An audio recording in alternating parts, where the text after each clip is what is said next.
Friends, आज हम बात करेंगे रिलायंस इंडस्ट्रीज़ की और साथ में हम बात करेंगे फ्यूचर ग्रुप की।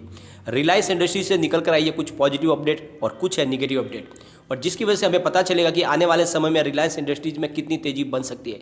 क्या इस लेवल पे अभी एंट्री करनी चाहिए या फिर रिलायंस इंडस्ट्रीज से थोड़ा दूर रहना चाहिए? क्या स्ट्रेटजी बन रही है रिलायंस इंडस्ट्रीज़ की लेकर?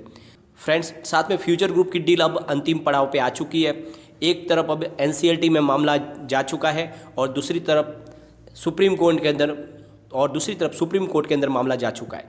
तो अब ये डील का अंतिम पड़ाव है और बहुत जल्दी इसके निर्णय आने वाले हैं और आने वाला वीक इसके लिए बहुत ज़्यादा इंपॉर्टेंट होने वाला है। बहुत सारी वहाँ से अपडेट निकल के आने वाली है। तो हम पूरे इस वीडियो के माध्यम से फ्यूचर ग्रुप के बारे में हम डिस्कस करेंगे और जानने की कोशिश करेंगे कितनी जल्दी अब ये डील हो सकती है और क्या बीच में कुछ अड़चन की और संभावना बन रही है, उसको जानेंगे। साथ में रिलायंस इंडस्ट्रीज़ में इस लेवल पर अब क्या एंट्री कर लेनी चाहिए, बिल्कुल ये समय है, या फिर अभी और वेट करना चाहिए, तो जानेंगे सारी इस वीडियो के माध्यम से।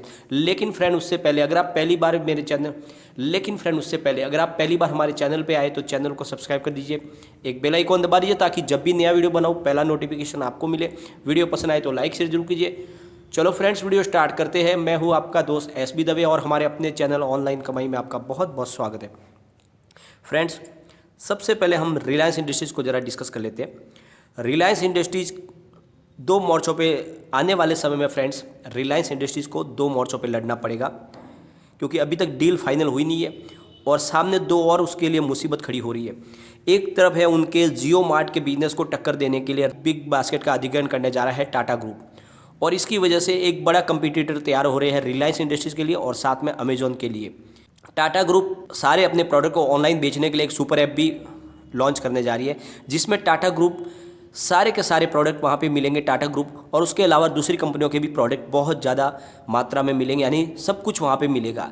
आप समझ लो, एक नमक से लेकर इंश्योरेंस तक का सारा प्रोडक्ट वहाँ पे मिलेगा। साथ में कपड़े, इलेक्ट्रॉनिक्स प्रोडक्ट, गहने, आपको होटल बुक करनी हो, मकान लेना हो, टिकट बुक करना हो, फाइनेंशियल सर्विस चाहिए, फूड प्रोडक्ट चाहिए, कार लेनी हो, मेडिसिन खरीदनी हो, सब कुछ मिलेगा आपको। यानी टाटा के एक सुपर ऐप के ऊपर आपको हर ज़रूरत की हर चीज़ वहाँ पे आपको मुहैया कराई जाएगी, और इस वजह से ये आने वाले समय में बहुत बड़ी चिंता का विषय बनने वाला है। जितने भी ऑनलाइन कंपनियां हैं उनके लिए एक बड़ी सरदर्द बनने जा रही है ये बात, क्योंकि टाटा ग्रुप ने ठान लिया है इस सेक्टर में बहुत तेज़ी से आगे जाना, और इस वजह से रिलायंस के जियो मार्ट के ऊपर भी इफेक्ट पड़ सकता है। तो ये एक थोड़ी सी डिसअपॉइंट करने वाली बात है रिलायंस के लिए, लेकिन बिजनेस में कंपटीशन तो बढ़नी ही चाहिए, तभी बिजनेस करने का मज़ा आता है, और रिलायंस इस मामले में बहुत ही ज़्यादा आगे है। वो हर तरह की कंपटीशन को फाइट कर सकते हैं। और सेकंड जो चिंता की बात निकल के आई है रिलायंस के लिए फ्रेंड, वो है ट्राई ने जो अपनी रिपोर्ट निकाली है उसमें रिलायंस के लिए एक बड़ा झटका है। रिलायंस जियो के कस्टमर बेस में बहुत काफ़ी कमी देखने को मिली है। फ्रेंड्स, इस दौरान एयरटेल ने बहुत ज़्यादा अचीवमेंट किया है। दिसंबर के दौरान एयरटेल ने दिसंबर में 29.36% का मार्केट शेयर बनाया है, जबकि जुलाई के दौरान उनका मार्केट शेयर था 27.96% का। तो बहुत अच्छी उन्होंने अचीवमेंट की है, और इस दौरान जियो के मार्केट शेयर में ज़्यादा बढ़त नहीं हुई है। दिसंबर के दौरान जियो का मार्केट शेयर 35.43% का रहा है, जबकि जुलाई के दौरान ये था 35.03%, यानी बहुत मामूली बढ़त हुई है। और इसका मतलब ये हुआ कि रिलायंस को नुकसान हुआ है और कस्टमर बेस एयरटेल का ज़्यादा बढ़ा है। और इसके पीछे जो वजह बनी है वो है किसानों का आंदोलन, जिसकी वजह से हरियाणा और पंजाब में उनके बहुत ज़्यादा कस्टमर कम हो चुके। करीब 20 लाख कस्टमर इन दोनों राज्यों से कम हो गए, और इसी का नतीजा है कि रिलायंस जियो के कारोबार कस्टमर बेस में कमी देखने को मिल रही है। और साथ में कॉल ड्रॉप की जो प्रॉब्लम भी आ रही है रिलायंस जियो में, उसकी वजह से भी बहुत कस्टमर कभी कम हो रहे। तो इसके लिए रिलायंस को इस पर ध्यान देने की बहुत ज़्यादा ज़रूरत है, क्योंकि ये बिजनेस भी उनके लिए बहुत ज़रूरी है।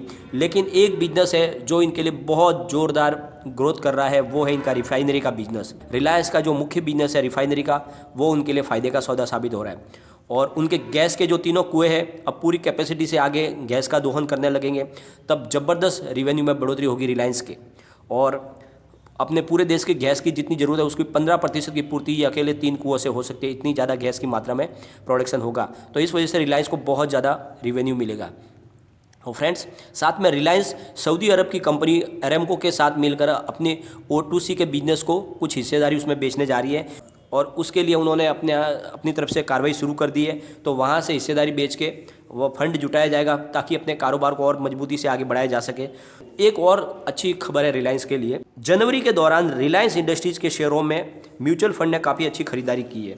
जैसे कि आपको पता ही है, काफ़ी समय से रिलायंस इंडस्ट्रीज़ का स्टॉक काफ़ी नीचे ट्रेड कर रहा है। 3-4 महीने हो गए रिलायंस इंडस्ट्रीज़ के स्टॉक में तेज़ी नहीं बन पा रही है।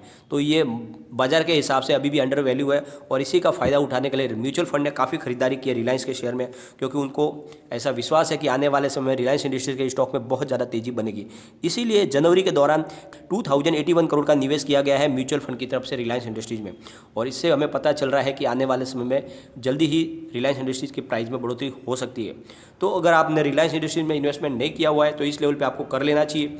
यह स्टॉक बाजार के हिसाब से बहुत कम प्राइस पे मिल रहा है और रिलायंस इंडस्ट्रीज का कारोबार जिस तरह से लगातार बढ़ रहा है, और एक बार जब ये फ्यूचर और रिलायंस की डील फाइनल हो जाएगी उसके बाद तो रिलायंस के कारोबार में और ज़्यादा बढ़ोतरी होगी और उसकी वजह से आने वाले समय में प्राइस में बढ़ोतरी हो सकती है। तो आपको रिलायंस में इन्वेस्टमेंट करना चाहिए। अगर हम इसके कारोबार की बात करेंगे फ्रेंड, तो फ्राइडे के दिन रिलायंस इंडस्ट्रीज का स्टॉक 2051 पर ओपन हुआ, 2104 की हाई बनाई और ये लो में चला गया 2053 के, और एंड में जो क्लोजिंग दी वो है 2080 की, करीब 0.59% अप पर क्लोजिंग दी है। सेंसेक्स में गिरावट थी, उसके बावजूद भी रिलायंस पॉजिटिव था। अगर हम बात करेंगे अब फ्यूचर ग्रुप की फ्रेंड, तो फ्यूचर ग्रुप की रिलायंस की डील अब बिल्कुल आपको फाइनल कगार पे आती हुई दिखाई देगी। फ्रेंड्स, सुप्रीम कोर्ट में 22 फरवरी यानी सोमवार को सुनवाई होगी, क्योंकि जैसे आपको पता ही है दिल्ली हाईकोर्ट सिंगल जज बेंच ने इस डील को एक बार के लिए फ्रीज करवा दिया था, यानी प्रोसेस को रुकवा दिया था कि आगे इसका प्रोसेस न बढ़े, ऐसे उन्होंने फैसला दिया था। तो उसके खिलाफ किशोर बियाणी ने फिर से दिल्ली हाईकोर्ट में अपील की थी। तो 2 जजों की बेंच ने सुनवाई की और उसके बाद में उन्होंने डिसीजन दिया कि ये डील नहीं रुकनी चाहिए और ये प्रोसेस होते रहना चाहिए। तो जब उन्होंने उस डील को फिर से फ्री कर दिया और मामला आगे बढ़ने लगा, उस डील को रुकवाने के लिए फिर सुप्रीम कोर्ट में अपील कर दी अमेजॉन ने, और अब सुनवाई हो रही है सुप्रीम कोर्ट में अमेजॉन की तरफ से जो अपील की उसके ऊपर। लेकिन बात यह है कि हिंदुस्तानी कायदे कानून के हिसाब से देखें, डील को रोकने का मजबूत कोई बेस नहीं बन रहा है, क्योंकि ये डील हुई है पूरे हिंदुस्तानी कायदे कानून के अनुसार और इसमें कोई भी कमी है नहीं। अमेजॉन का जो भी एक ऑब्जेक्शन है वो उसके लिए अमेजॉन कमज़ोर ग्राउंड पे है और इसलिए अमेजॉन की सुनवाई हो नहीं सकती। इसीलिए जो डील है लगातार आगे बढ़ रही है और मामला है एनसीएलटी में चला गया। अब एनसीएलटी को शेयर होल्डर की और फ्यूचर ग्रुप के जो भी कर्जदाता है जिन्होंने फ्यूचर ग्रुप को पैसे दे के रखे, कर्ज दे के रखे, उनकी मीटिंग को अरेंज करना है ताकि उन सब की परमिशन ली जाए कि डील को फाइनल करने के लिए, क्योंकि सबकी रजामंदी चाहिए। सबकी रजामंदी के बाद ये डील फाइनल हो पाएगी। तो शेयर होल्डरों की और देनदारों की जैसे ही मीटिंग अरेंज कर दी जाएगी और वहाँ से वोटिंग के द्वारा इसका है फैसला किया जाएगा, उसके बाद में डील फाइनल हो जाएगी। तो इसीलिए कि ये डील रुक जाए, अमेजॉन ने एनसीएलटी में भी दरखास्त की है, वहाँ भी एनसीएलटी में एप्लीकेशन लगाई है कि आप इस प्रोसेस को आगे न बढ़ाए और मीटिंग न बुलाए शेयर होल्डर और कर्जदाताओं की। लेकिन एनसीएलटी की तरफ से ऐसी कोई भी आश्वासन अमेजॉन को नहीं दी गई है। तो इससे एक बात साफ जाहिर हो रही है कि बहुत जल्द इसकी अरेंजमेंट की जाएगी मीटिंग की। तो आने वाले समय में इसके लिए अब बहुत कम समय बचा है जहाँ पे डील अब फाइनल होने की तैयारी पे। और एक पॉजिटिव न्यूज़ निकल कर है फ्यूचर ग्रुप की तरफ से। फ्यूचर ग्रुप ने अपने $डॉलर बॉन्ड का जो पेमेंट ड्यू होने वाला था 22 जनवरी को, उसको पहले ही उन्होंने उसको पेमेंट कर दिया है। यानी फ्यूचर ग्रुप अपनी तरफ से चाहता है कि आने वाले समय में कोई और लीगल प्रॉब्लम में वो फंसे नहीं, यानी किसी भी तरह की और कानूनी कार्रवाई उनके ऊपर ना हो। और उससे पहले भी उन्होंने 30 डेज़ के जो ग्रेस पीरियड था उसके अंदर ही इसका $डॉलर बॉन्ड का पेमेंट कर दिया था। तो इस तरह से उनकी एक नीयत साफ है कि किसी भी तरह से हमारी ये डील होनी चाहिए और किसी हमें लीगल पहलू में नहीं फंसना है। तो ये जल्द से जल्द डील होगी और जैसे ही डील होगी तो सारा जिसका पेमेंट है उनको दे दिया जाएगा। जैसे आपको पता ही होगा पिछले दिनों उन्होंने अपने डिबेंचर बॉन्ड का जो पेमेंट था वो नहीं कर पाए थे, उनके पास अब फंड की कमी है। तो जहाँ हो सके, जहाँ से रिक्वेस्ट करके काम हो जाता है वहाँ पे वो चला रहे हैं। तो इसी तरह से जो ट्रस्टीज है उनको डिबेंचर बॉन्ड के ट्रस्टीज़ को उन्होंने कन्विंस किया कि आने वाले समय जैसे हमारी डील फाइनल हो जाएगी आपको सारे वित्त ब्याज आपका सारा पेमेंट चुका दिया जाएगा। तो वो लोग वहाँ पर मान गए, तो वहाँ पर उन्होंने डिफ़ॉल्ट किया पेमेंट को, लेकिन $डॉलर का पेमेंट उन्होंने कर दिया है। तो इस तरह से उनकी नीयत साफ लग रही है और इसलिए लग रहा है कि डील बहुत जल्द हो जाएगी। और अगर हम कारोबार की बात करें तो फ्यूचर ग्रुप में भी सारे शेयर पॉजिटिव थे, ये सबसे अच्छी बात है। अगर फ्यूचर रिटेल की बात करेंगे तो फ्राइडे के दिन 76.45 पर करीब 1.46% अप पर क्लोजिंग आई है। फ्यूचर सप्लाई चेन में 101.15 पर करीब 0.60% अप पर क्लोजिंग है। फ्यूचर लाइफ स्टाइल में 86.15 पर करीब 0.94% अप पर क्लोजिंग आई है। फ्यूचर कंज्यूमर में 8.30 पर करीब 2.47% अप पर क्लोजिंग है।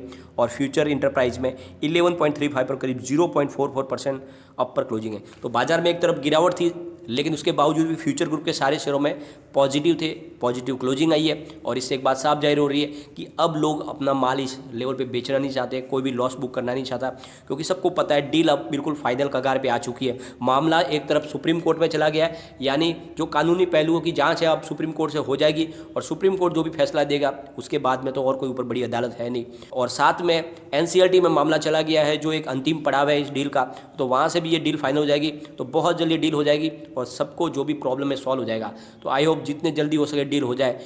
लेकिन फ्रेंड्स, कोई भी इन्वेस्टमेंट करने से पहले अपने फाइनेंशियल एडवाइजर से एक बार एडवाइज ले लें या अपना खुद का रिसर्च करें, क्योंकि मैंने वीडियो आपके एजुकेशनल पर्पज़ के लिए ही बनाया है। वीडियो पसंद आए तो लाइक शेयर जरूर कीजिए और चैनल को सब्सक्राइब कर दीजिए। Thank you friend.